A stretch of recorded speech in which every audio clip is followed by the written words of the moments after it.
আপনারা কি অটোর লাইসেন্স বানাতে যাচ্ছেন? অরিজিনাল কান অটোর লাইসেন্স বানাইতে চাই।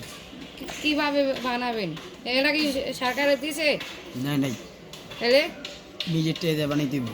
তাহলে আমার তো অধিকার নাই বানানোর। আছে কিভাবে অধিকার আছে আছে, বলেন। অটো না করলে চলবো না।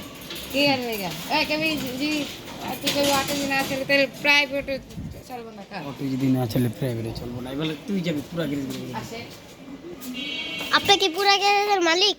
হ্যাঁ, আপনার কতটি গাড়ি আছে? 40টা। ওকে, 40 40টা গাড়ি আছে, তাহলে চলো। চলছে। এ আমাদের ক্যামেরাম্যান এটা অটো চলছে না, এটাও চলছে না। আপনারা যদি লাইসেন্স বানাতে চান তাহলে এই নাম্বারে একটা কল করবেন, এই নাম্বারে একটা কল করবেন, এই আপনাদের লাইসেন্স পেয়ে যাবে। আমার পরে 25 সালে